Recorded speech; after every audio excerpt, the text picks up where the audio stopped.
예, 행복한 안식일입니다. 이 시간 함께 하신 하나님께 감사드립니다. 예, 오늘 우리가 함께 이제 나누기 원하는 말씀은요. 예, 고린도서 5장 1절로 13절인데요. 네, 이 말씀을 함께 보도록 하겠습니다. 고린도전서 5장 1절로 13절. 지난 금요일까지 우리가 뭘 했냐면 이 기록되었을 때라는 성경연구 시리즈 말씀을 보았습니다. 그리고 그 가운데서 하나님의 은혜를 또 우리가 많이 경험하게 되었습니다. 네. 한 주간 별일 없으셨나요? 평안하셨나요? 한 주간 감사할 일 있으신가요? 예, 범사에 감사를 했는데 감사할 일도 있으신 분도 있겠지만 어떤 분은 마음이 굉장히 힘들었었던 분들도 있을 거라고 생각이 됩니다. 몸이 힘들든지 아니면 마음이 힘들든지 아니면 영이 힘들든지 아니면 전체가 다 힘들든지 그런 분들도 있으셨을 것이고 하나님의 귀한 은혜와 위로가 그래서 우리에게 필요합니다. 그렇죠? 하나님의 도우심이 우리에게 절대적으로 필요하고 중요한 것 같습니다.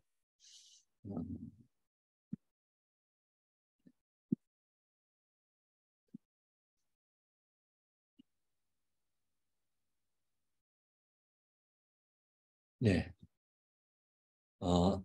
하여튼 주님께 도와주셔서 모든 건강이 회복되게 해주시고 또 의인은 다시 일어나는 사람이 의인이라 했으니 주님 안에서 힘을 내시고 용기를 내시기를 간절히 바랍니다. 네.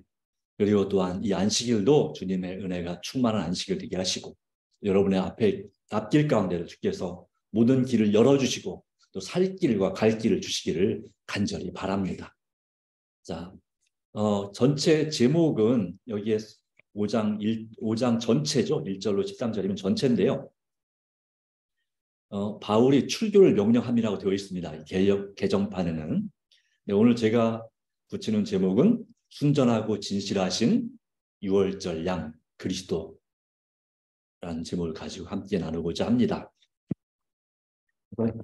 기록되었을 가운데 맨 마지막 말씀이 성령의 선물, 성령 충만함에 대해서 우리가 함께 그 필요성에 대해서 나눴습니다. 우리 삶 가운데서 성령 충만한 그런 경험, 이것은 우리가 참으로 중요하고 또한 그 성령 충만을 받는 비결은 무엇이라고 했을까요? 기억나시나요?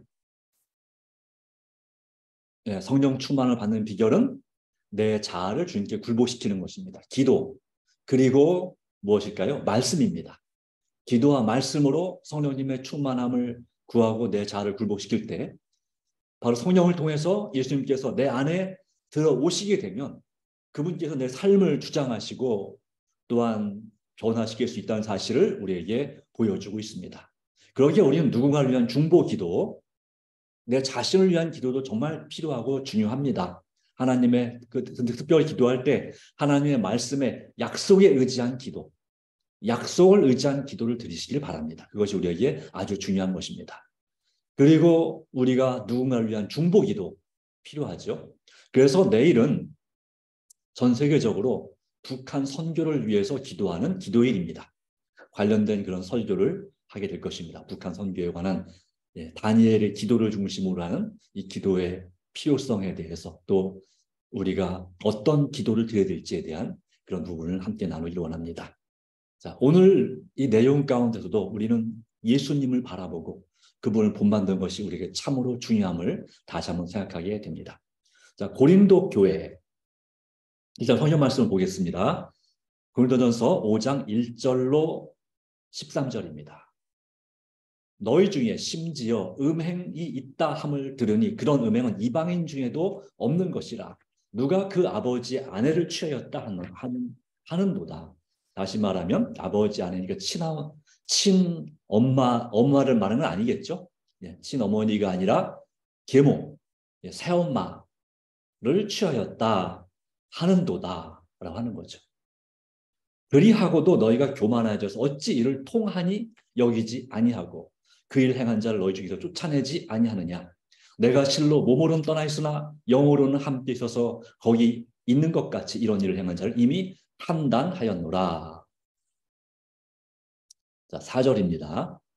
주 예수의 이름으로 너희가 내 영과 함께 모여서 우리 주 예수의 능력으로 이런 자를 사탄에게 내어 주었으니 이는 육신은 멸하고 영은 주 예수의 날에 구원을 받게 하려 함이라. 여기까지 한 단락이 끝나고요.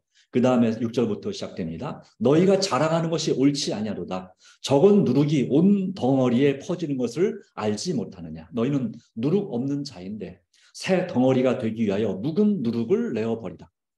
우리의 유월절 양 곧 그리스도께서 희생되셨느니라. 8절이요. 네. 이러므로 우리가 명절을 지키되 묵은 누룩도 말고 악하고 악에 찬 누룩도 말고 누룩이 없이 오직 순전함과 진실함의 떡으로 하자. 또는 순전함과 진실함의 누룩 없는 떡으로 하자. 개역판에 이렇게 되어 있습니다. 내가 너에게 쓴 편지에 음행하는 자들을 사귀지 말라 하였거니와 이 말은 이 세상에 음행하는 자들이나 탐하는 자들이나 속여 빼앗는 자들이나 우상 숭배하는 자들을 도무지 사귀지 말라 하는 것이 아니니 만일 그리하려면 너희가 세상 밖으로 나가야 할 것이라. 11절 13절입니다. 이제 내가 너희에게 쓴 것은 만일 어떤 형제라 일컫는 자가 음행하거나 탐욕을 부리거나 우상 숭배를 하거나 모욕하거나 술 취하거나 속여 빼앗거든 사귀지도 말고 그런 자와는 함께 먹지도 말라 함이라. 밖에 있는 사람들을 판단하는 것이야 내게 무슨 상관이 있으리요마는 교회 안에 있는 사람들이야 너희가 판단하지 아니하랴. 밖에 있는 사람들은 하나님이 심판하시려니와 이 악한 사람은 너희 중에서 내쫓으라 라고 말씀하고 있습니다. 좀 과한 말씀 같은가요? 이 말씀이 좀 지나친 그런 사도 바울의 아주 강력한 권면인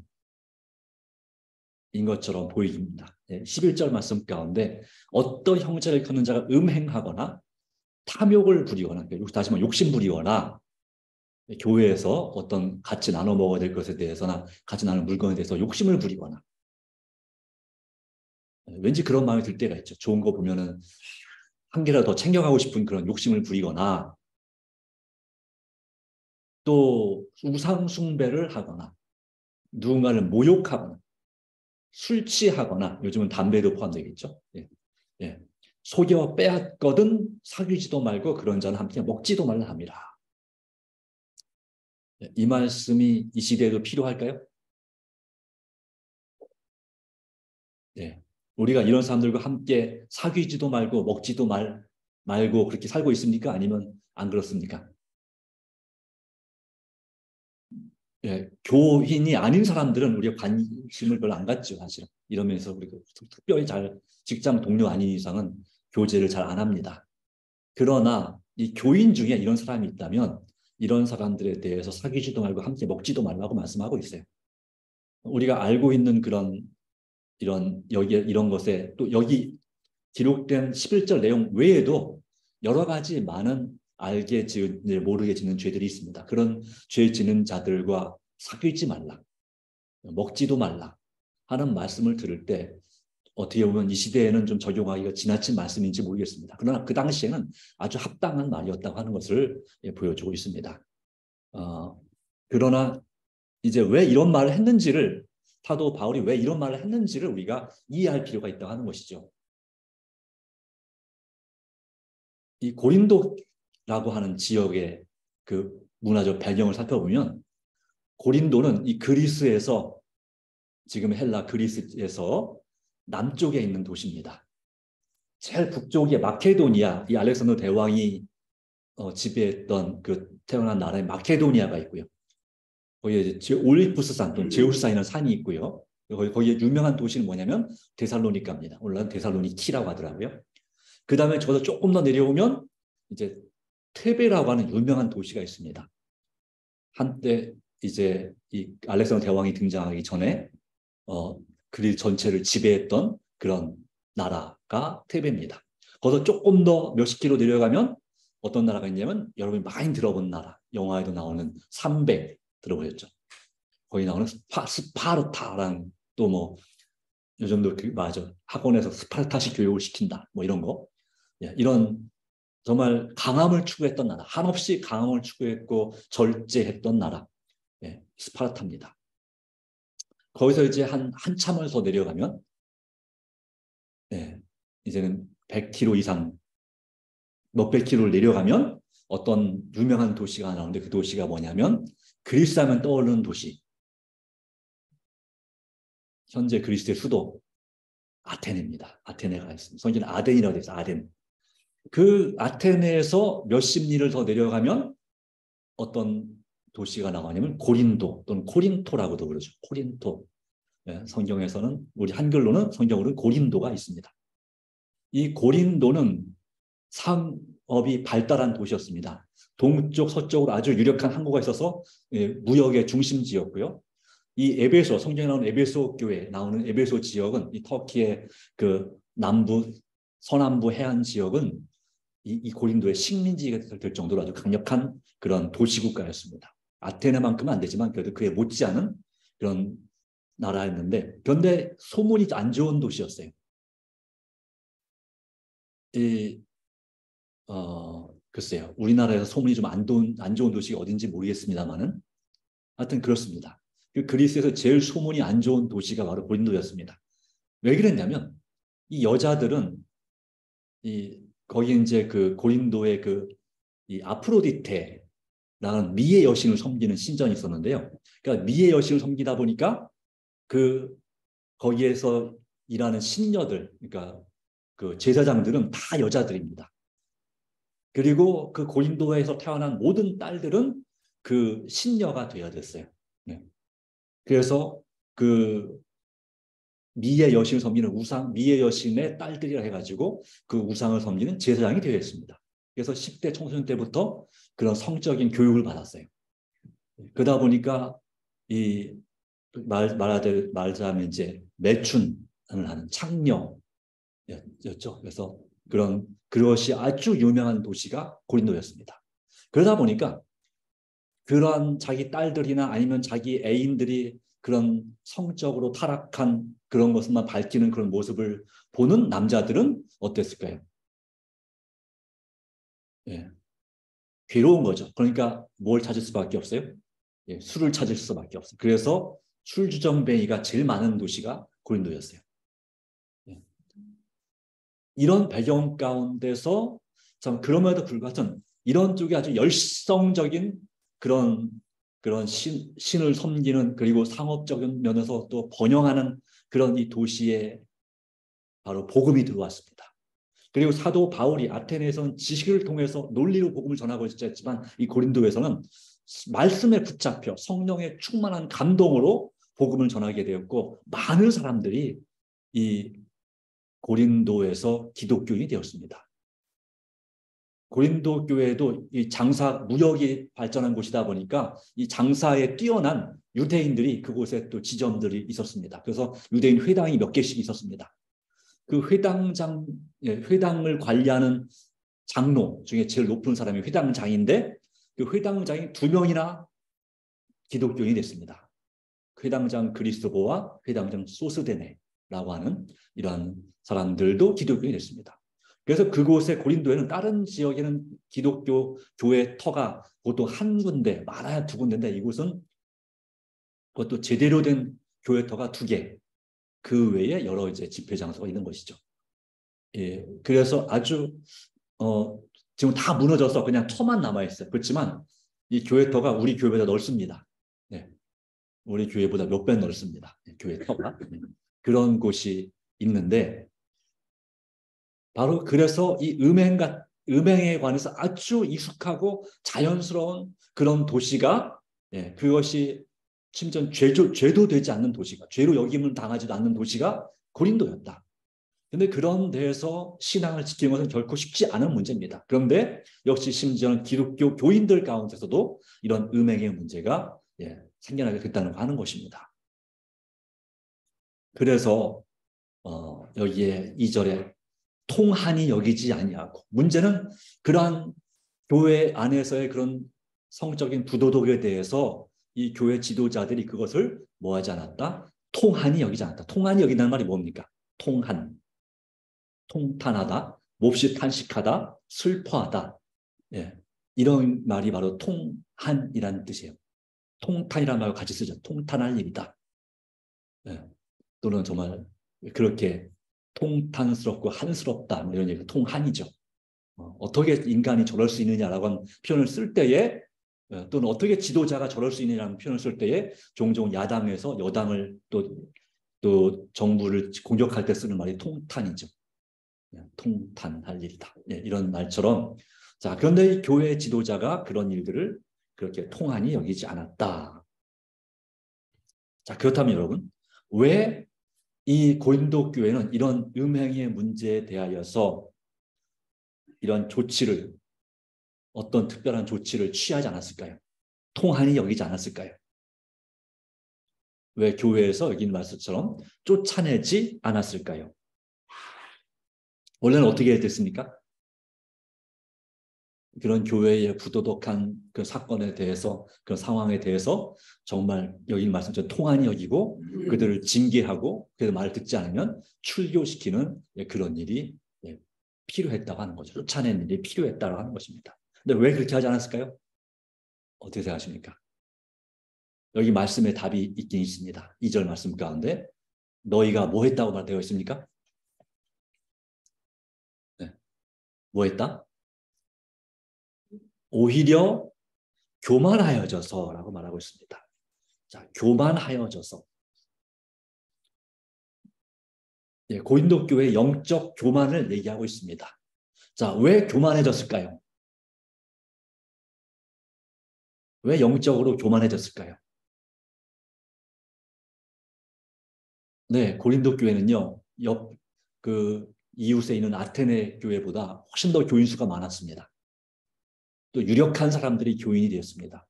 그리고 또 재정적으로도 풍부했습니다. 부족한 게 없었습니다. 그리고 또 성경 말씀을 배우는 데 있어서도 사도 바울이 고린도에서 몇 년 동안 수고했습니까? 예. 적어도 2년 동안 그곳에서 복음을 전했습니다. 그러다 보니까 이곳이 아주 든든히 서가는 그런 교회가 되었습니다. 성경 지식에 대해서 정말 확신한 지식을, 진리를 대한 지식을 가지고 있었다고 하는 것이죠.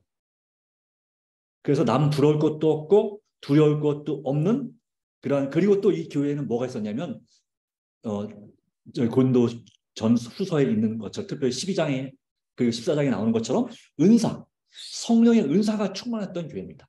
특별히 어떤 은사가 강했습니까? 방언의 은사, 예언의 은사, 또 방언 통역의 은사, 또 병 고치는 은사, 이런 은사들이 넘쳤습니다. 물론 여기 고린도 교회 방언은 오순절 당시에 초대교회가 받았던 그 외국어 방언과는 좀 다른 방언입니다. 이 고린도 교회의 방언은 그냥 외국인들이 들어와서 저게 도대체 무슨 나라, 어느 나라 말인지 알 수 없는 그런 이렇게 속살거리고 지절거린다는 말로 표현되는 그런 이렇게 우리가 요즘 그 유튜브에서 방언 검색하면 나오는 그런 식의 방언입니다. 뜻을 알 수가 없는 단어들을 되뇌이는 방언. 그러니까 그런 방언도 있었습니다. 그래서 그런 뜻을 알 수 없는 우리가 볼 때는 저건 도대체 영어도 아니고 한국어도 아니고 그리고 일본말도 아니고 중국말도 아니고 몽고말도 아니고 러시아말도 아니고 아프리카 어느 나라의 언어인가 할 만한 그런 언어도 있죠. 땡땡땡거리거나 이렇게 하는 그런 언어들이 있습니다. 혹시 필리핀어인가? 필리핀어도 아니에요. 따갈로그처럼 이렇게 따글따글거리지도 않습니다. 하여튼 그래요. 그런 언어들로 기도하는 기도. 그런 성령의 사도 바울의 권면도 그렇고 이것이 모두가 다 성령 충만함을 받은 증거, 성령 은사를 받은 증거냐? 그렇지 않을 수 있다라고 말씀하고 있는 거죠. 그것이 도리어 하나님의 교회를 무질서하게 만든다면 그것은 성령 은사가 아니고 거짓 성령의 은사일 수 있다라고 하는 사실도 기억할 필요가 있다라고 하는 것입니다. 그래서 질서대로 하라 하시고 말씀하시고 있는데 근데 어쨌든 이런 면에서 이 성령의 역사가 충만히 임하고 있지요. 하나님의 말씀에 대한 진리도 확실하죠. 진리에 대한 믿음도 확실하죠. 또 교인 수도 많죠. 재정적으로 부족함도 없죠. 마치 무슨 교회 같습니까? 7교회 중에 라오디게아 교회 같은 상태의 교회입니다. 그러다 보니까 영적으로 교만하기가 아주 쉬운 상태. 사도 바울이 보기에 그래서 오히려 교만하여져서 그러니까 우리의 성령의 충만함과 은사와 지혜로서 이 모든 것을 충분히 통제할 수 있다. 그래서 이 불륜과 같은 이 불행한 악이 일어날지라도 그것에 대해서 그것을 해결하기 위해서 특별한 노력을 기울이지 않았다고 하는 것입니다. 그것을 이 사도 바울의 평가는 영적 교만이다. 그리고 영적인 무감각이다. 또한 영적인 나태함이다. 라고 하는 것이에요. 그런 일이 이 교회에 있었다. 그러므로 사도 바울은 말하기를 나는 이미 그런 자를 이미 판단했다. 정죄했다라고 말하고 있습니다. 우리가 정말 이런 사람들을 예수님의 이름으로 바로 함께 모여서 주 예수의 능력으로 사탄에게 내줘야 된다. 당장은 마음이 아프지만 이런 영혼들이 회개하지 않으면 출교시켜야 된다라고 하는 거죠. 쫓아내야 된다. 교회에서. 회개했을지라도 이 음행의 죄를 지은 경우에는 당분간 교회를 나오지 못하게 하는 것이 원래 교회 유람상의 원칙입니다. 우리 재림교도 마찬가지죠. 네. 근데 그것을 제대로 시행하고 있느냐? 그렇지는 못한 것 같습니다. 안타깝지만, 자, 왜 그렇지 못할까요? 제대로 못했을까요? 이 고린도 교회도 마찬가지. 왜 그들을 쫓아내지 못했을까요? 그 죄를 지은 사람이 누구라면 어떤 경우 쫓아내기 힘들까요? 교회의 수석 장로님이나 수석 집사님이에요. 아니면 선교회장, 아주 유력한 그런 책임을 맡고 있는 분이에요. 그 교회에서. 그럼 어떨까요? 그분이 무슨 죄를 짓고 있는지 알지만 그것에 대해서 그냥 아무 직분도 없는 신자라면은 경계하고 징계하기가 쉬울지 모르는데 이런 교회를 세운 초창기 멤버라든가 이런 유력한 힘이 있는 그런 교인의 잘못에 대해서 그것을 뜨겁게 정말 따갑게 그렇게 또 단호하게 꾸짖고 회개시키는 일이 쉽지 않은 것입니다. 왜 그럴까요? 그렇게 했다가는 어떻게 될까봐. 그 사람만 교회를 안 나오는 것이 아니라 그 사람을 좋아하는 사람들도 교회를 떠나게 될 것이고 딴 교회로 갈 것이고 그리고 또 그들이 헌금을 드리는 그 막대한 비용 그것이 교회에서 없어 사라져 버리니까 교회가 재정적으로 곤란하게 될 것이고 여러 가지 그런 이유 때문에 현재 우리 교회들이나 고인도 교회도 마찬가지. 예. 그리고 그들이 교회에 기여한 바를 생각하면 그 영향력을 생각하면 그들을 쫓아내고 징계하기가 참 어려운 것입니다. 예. 어려운 일입니다. 그러게 사도 바울은 그럼에도 불구하고 당장 손해를 보더라도 교회가 정말 손해를 보고 정말 뼈를 깎는 아픔이 있더라도 이 뼈를 깎는 심정으로 이런 사람들을 징계하고 사탄에게 내줘야 된다라고 권면하고 있는 것입니다. 예. 자, 바로 이런 문제에 대해서 왜 그렇게 해야 된다고 말하고 있습니까? 왜 그렇게 해야 됩니까? 그게 결코 쉬운 일도 아니고 정말 힘든 일인데요. 네. 또 가슴 아픈 일이고 서로에게 괴로운 일인데 왜 그런 일을 단호하게 해야 된다고 말씀하고 있습니까? 그 영혼이 회개할 수 있도록 육신은 멸하고 5절 말씀에 영은 주 예수의 날에 구원을 받게 하려 함이라 라고 말씀하고 있습니다. 교회의 질서를 무너뜨리고 깨뜨리는 일을 예방해야 된다고 하는 것입니다. 그것이 한번 그것을 제대로 확실하게 처리하지 않으면 이 교회가 그 사람을 그냥 놔둠으로 인해서 더 많은 좋지 않은 소문을 듣게 되고 교회가 더 어려워지는 것을 경험적으로 보게 됩니다. 당장은 하여튼 그 교회의 장로, 그러니까 고린도 교회에 아마 장로가 이런 일이었다면 그 장로를 또 그 유력한 그 교인을 교회에 두는 것이 이익처럼 보여지지만 그 교인을 문제를 완벽하게 해결하지 않음으로 처리하지 않음으로써 판단하지 않음으로써 그 교회가 두 쪽이 나거나 아니면 반쪽이 되거나 더 세상에 지탄을 받는 그런 경우가 많이 있다고 하는 것입니다. 그래서 그 문제를 우리가 가볍게 처리할 것이 아니고, 네, 물론 그 방법이 절차가 있죠. 첫 번째는 개인적으로 가서 건면을 하고, 안 되면 두세 명의 교인과 같이 가서 건면하고, 그래도 안 들으면 교회에서, 직원회에서 또는 교회 총회에서 건면을 하고, 그래도 듣지 않으면 이제 징계 또는 출교를 시키는 그런 것이죠. 징계라고 하는 것은 몇 달 동안, 얼마 기간 동안 교회를 출석하지 못하게 하는 것입니다. 또 교인과 접촉을 금지시키는 것입니다. 그리고 출교는 교적에서 아예 빼버리는 거죠. 물론 그렇게 됐다고 해서 그분들이 회개하고 돌아오면 다시 재침례받고 입교하면 됩니다. 자, 그렇게 되어 있는데요. 그런 면에 있어서 우리가 그냥 이렇게 두리뭉실 넘어가서는 안 된다는 교회 질서 문제를 다루고 있습니다. 이렇게 단호하게 하면 당장은 슬프고 힘든 일이지만 어떻게 된다고요? 육신은 멸하고 영은 주 예수의 날에 구원을 받게 하려 합니다. 이것은 예수님 재림하시는 날에 구원받게 하려는 말씀도 되겠지만, 또한 지금 바로 은혜 받을 바로 이때에 살아있는 동안에 여기서 말하는 육신은 내 몸이 죽는다는 의미라기보다도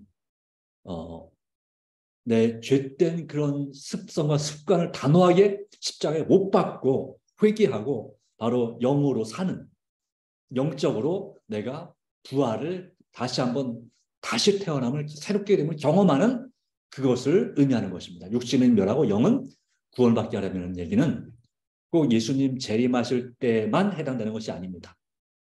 요한복음 5장에도 이 생명의 부활도 얘기하고, 생명의 부활과 심판의 부활을 얘기하고 있지만 28절 이후에, 그런 25절, 26절에는 지금 듣는 자는 살아나리라는 말씀이 있죠.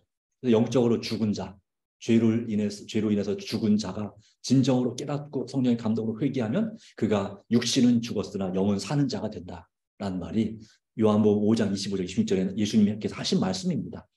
그 말씀처럼 이렇게 그 징계 조치를 통해서 한 영혼이라도 그 영혼이 정말 하나님께로 다시 돌아오게 하는 그 역사를, 그러한 목적으로 이 일을 하라고 말씀하고 있다라고 하는 것입니다. 자, 이 일의 근거는 바로 이런 문제 때문에 그렇습니다. 이유 때문에. 자, 누룩 아시죠? 누룩. 누룩이 뭡니까? 막 만들 때 씁니다. 누룩은 어떻게 만드나요? 혹시 아시나요? 네. 옛날에 어머니가 보면은 띄우죠. 맞아요. 그렇죠. 엿질금이라고 하나? 우리는 그렇게 부르는데, 어떻게 부르나요? 보리도 만들지 않고. 하여튼, 그렇게 해서 이 어떤 밀이나 보리로 그걸 발효시켜서 이제 띄우는 그런 게 있습니다. 물론 소다는 아마 소다는 화학적인 방법으로 만들겠지만, 바로 이런 이 누룩입니다. 그래서 이 누룩에 대하여서 얘기합니다. 6절, 적은 누룩이 온 덩어리에 퍼짐을 알지 못하느냐. 여기서 누룩은 이 천국 복음에 대한 비유도 예수님께서 하셨지만, 여기서 말한 이 묵은 누룩, 그리고 악하고 악의의 찬, 또 괴악하고 악독한 누룩, 8절에 나오는 이 누룩은 뭘 가리킬까요? 죄악을 상징합니다. 적은 누룩이 온 덩어리에 퍼진다. 작은 죄라도 방치하고 무시하면, 방관하면 그것이 온 교회를 다 죄 가운데 빠지게 만든다라고 하는 것입니다. 그렇기 때문에 이런 문제에 대해서 정말 교회를 살리기 위해서, 더 많은 영혼들이 시험받지 않고 뒤로 물러가지 않도록 하기 위해서 우리는 예수님을 바라보고, 유월절 양이신 바로 예수님, 그분을 어떻게 표현하고 있냐면, 여기 7절은 유월절 양과 그리스도께서 우리를 위해서 희생되셨다. 유월절 양과 함께 먹는 그 빵이 있었는데, 그 전병이 있었는데, 그것이 바로 뭐냐면 누룩이 들어가지 않은 거예요. 무교병이에요. 무교병. 거기서 나온 말입니다. 그래서 8절에 우리가 명절을 지키되, 여기서 명절은 반드시 절기를 의미하는 건 아닙니다. 어떤 교회는 절기라고 가르치고 있습니다만은, 예수님을 믿는 그 믿음, 그리고 안식일, 어떤 신앙을 가리키겠죠. 우리의 순결하고 진실한 삶을 가리키는 우리의 삶의 습관을 말합니다. 묵은 누룩으로도 말고 악하고 악에 찬 누룩으로 말고 오직 순전함과 진실함의 떡으로 하자. 순전함과 진실함. 바로 예수님께서는 이 땅에 오셔서 정말 순전하게 하셨습니다. 그렇죠? 순수하고 깨끗하게 그리고 진실하게 하셨습니다. 그분은 하늘에서 내려온 산떡이셨고 그분이 십자가에 죽으심으로 이 유월절 그리고 무교절에 그 누룩이 없는 빵을 전병을 먹었던 그 떡을 먹었던 이유는 예수님의 죽으심으로 우리 모든 죄 문제가 해결되어서 이제 용서받은 백성이 되었음을 상징하는 예식입니다. 그러기에 우리가 유월절을 대신해서 예수님께서 성만찬 예식을 제정하셨죠. 성만찬 예식에 우리가 이 성만찬 이 떡과 이 포도즙은 일반 교회에서는 이 의미를 유월절의 의미를 상징적인 무교절의 상징 의미를 깨닫지 못해서 여전히 누룩 있는 떡과 포도주로 성만찬 예식을 하지만 우리 재림교회는 이 성소 진리를 밝히 깨달아 알므로 예수님께서 십자가 죽으심의 의미를 우리가 죄 없이 하심을 상징하는 그런 의미에서 누룩이 없는 그런 순수한 무교병과 그리고 성만 바로 포도즙, 예, 발효되지 않은 수리되지 않은 포도즙을 쓰는 것입니다. 이 떡을 먹은 이 잔을 먹을 때마다 우리 무엇을 기억하는 것입니까? 주님의 죽으심을 통한 우리의 용서와 구원, 죄의 용서와 구원, 그리고 주님 안에서 깨끗하게 되었음을, 의롭게 되었음을 바로 칭의, 성화된 삶을 상징하는 것입니다. 바로 그런 면에서 우리는 살아가면서 뿐만 아니라 이 교회 안에서 이와 같은 이 죄를 지은 사람들에 대하여서 그들의 구원과 회개를 위해서 사귀지도 말고 먹지도 말라는 말씀을 쓰고 있는 것입니다. 함께 먹지도 말라. 그들이 죄를 깨닫도록. 그리고 하나님께서 심판하기 전에 그들이 회개하고 돌아오도록 이 악한 사람을 너희 중에 내쫓으라. 좀 단호해 보이고 또 너무 심한 말 같지만 그러나 이 주님의 말씀은 바로 예수님께서 깨끗하시고 정결하시기 때문에 이 하나님의 전을 강도의 구렬, 도둑의 속을 또 탐욕의 소굴로 만들지 말라고 하는 것입니다. 범죄가 난무하는 그런 곳으로 만들어서는 안 된다.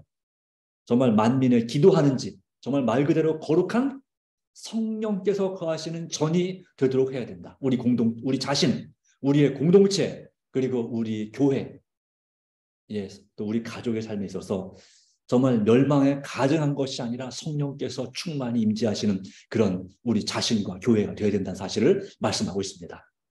그런데 여러분, 이 일이 어떻게 가능할 수 있을까요? 우리의 단호한 의지와 노력으로 가능할까요?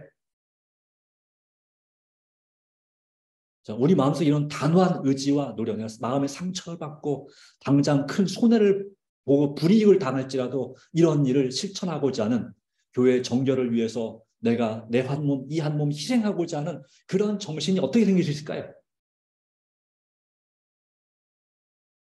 이것은 성령님의 역사가 아니면 불가능합니다. 그렇지 않습니까? 예, 하나님께서 함께하지 않으면 우리는 자꾸 내 자신을 바라보게 됩니다. 그리고 그렇게 얘기하면 뭐라고 할까요? 그 사람이 성령 충만 없이 얘기하면 당신이나 잘하시죠. 그런 당신은 얼마나 잘하시는데요. 이렇게 나오는 거예요. 그럼 뭐 어떻게 할 말이 있어요, 없어요? 내 자신을 돌아보면 나도 그래. 나도 말은 못하지만 이런 죄를 짓고 있는데 이런 비슷한 죄를 짓고 있는데 여기 11절 나오는 이 음행, 탐욕, 우상숭배, 모욕, 술 취함, 속여 빼앗거나 사기 같은 이런 죄를 나도 짓고 있는데 나보다 조금 더 큰 죄를 지었다고 해서 그 사람을 내가 지적할 만한 그런 자격이 되는가? 이 말씀은 사도 바울이 그렇게 하라는 것입니다. 그러기 위해서 어떻게 될까요? 먼저 내 죄를 진심으로 슬퍼하고, 그러니까 이 통탄할 일이, 통한이 여기는 일을 그 죄를 지은 교인들에 대해서만 통한이 여길 것이 아니라 먼저 내 자신에 대해서 통한이 여기는 일이 필요하다는 것입니다. 내 자신의 죄를 진정으로 슬퍼하고, 그렇게 될 때 우리는 누구처럼 기도할 수 있습니까? 다니엘처럼 기도할 수 있습니다. 다니엘이 그 자신의 죄와 백성들의 죄를 위해서 중보기도함으로 마침내 그 이스라엘 백성들이 70년 만에 돌아오게 되지 않았습니까? 그 가장 정말 예레미야서에 보면 말도 안 되는 진짜 말과 행동이 다른 그러한 교인, 그 바로 백성들, 예, 정말 못된 교인들, 타락한 부정한 백성들, 바로 그 백성들의 죄를 위해서 우리가 같이 회개하고 중보할 수 있는 것입니다. 그리고 우리가 정말 십자가에 못 박히는 각오로 의를 위해 핍박을 받는 자로서 그런 정신으로 이 성도들을, 교우들을 그 잘못을 볼 때 분명히 제시할 수 있고 바른 길을 이끌 수 있는 그런 사람이 되어야 된다라고 하는 것입니다. 내가 손해를 볼지라도 말입니다. 당장 우리 교회가 힘들 것이 눈에 불 보듯 뻔할지라도 말입니다. 결과적으로 하나님께서 이 교회를 정결케 하시고 내 마음을 정결케 하실 때에 교회의 부흥과 내 자신의 믿음의 성장은 보장되어 있는 것입니다. 그러나 내 자신의 마음과 이 교회에서 이 악을 제거하지 못하면 어떻게 될까요? 우리는 성령 충만함을 기대할 수 없습니다. 이 교회가 하나님의 축복을 기대할 수 없습니다. 부흥할 수 없습니다. 하나님께서 침례받을 영혼이나 교회의 새로운 영혼들 교회에 들어온 일을 허락하지 못하십니다. 같이 망할 수 있으니까요. 그렇죠? 네. 그런 면에서 우리는 우리 자신을 철저하게 돌아보는, 또 우리 교회의 모습을 철저하게 돌아보고 또 외치고 위하여 중보하는 그런 사람들이 되어야 될 것을 오늘 말씀은 우리에게 권면하고 있습니다. 자, 마무리하면서요.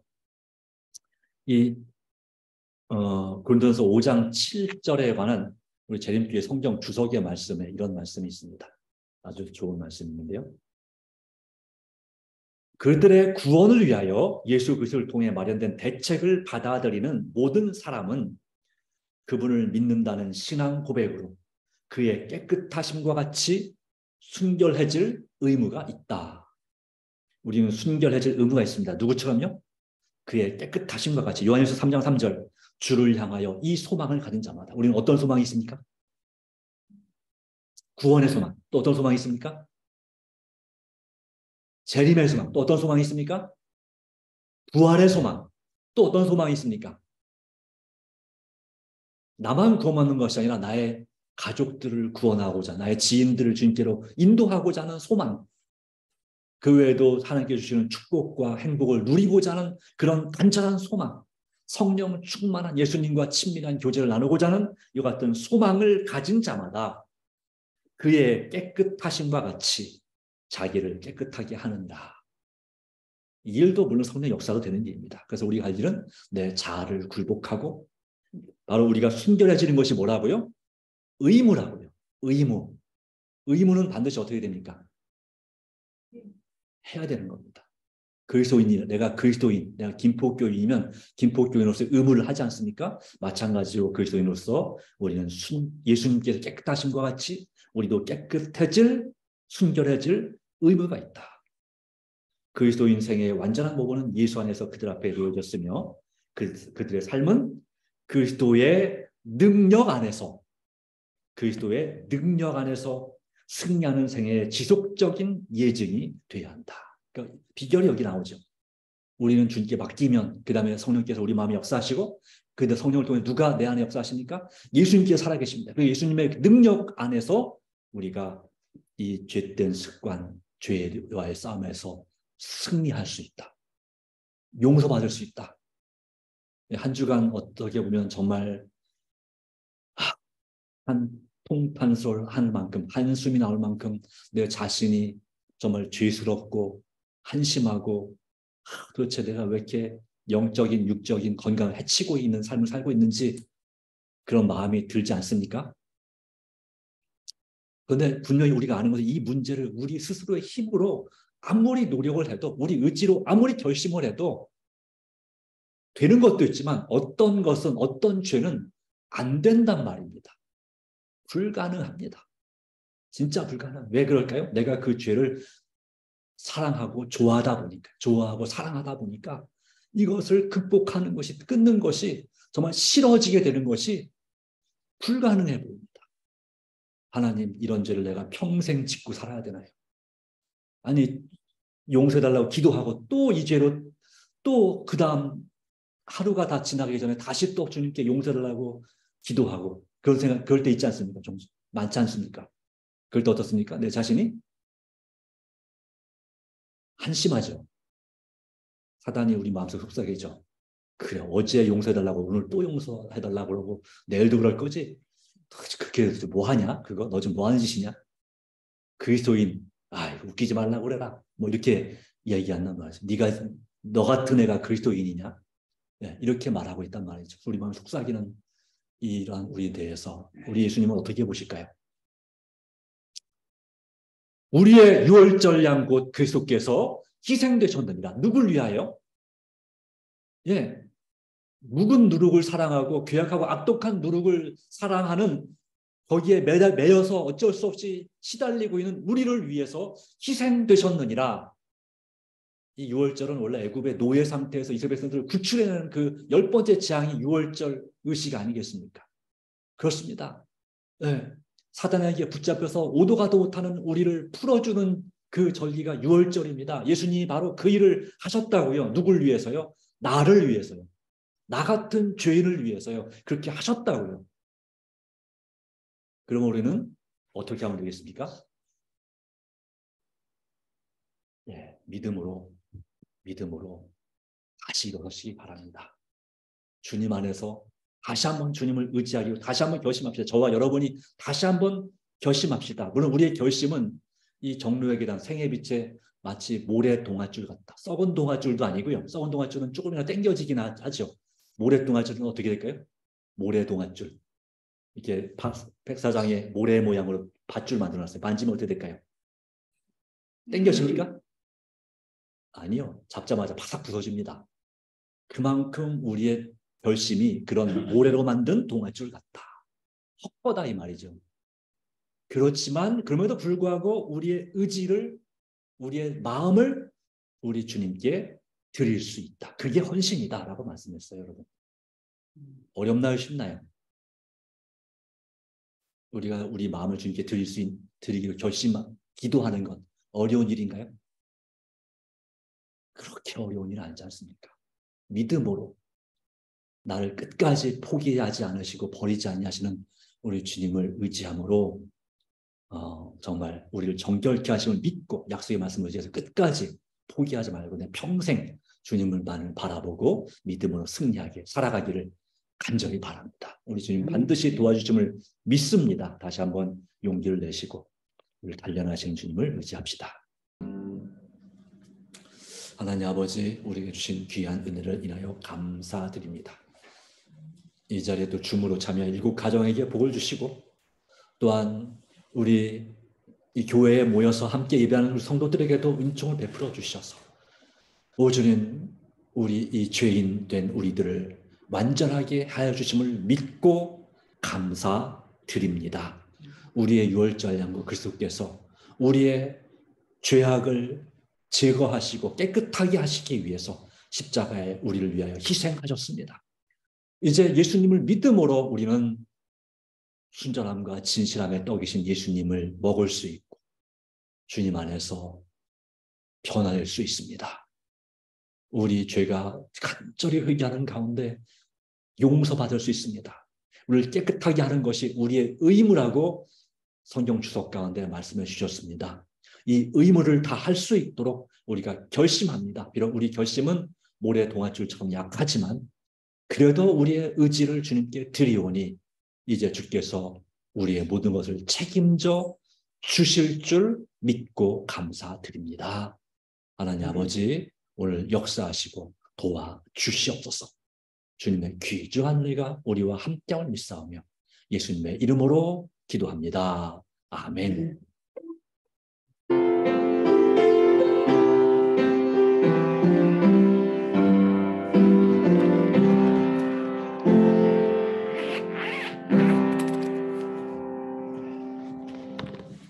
네, 감사합니다. 하나님의 은혜가 모두에게 함께 하시기 바랍니다. 행복한 안식일 저녁 되시기 바랍니다.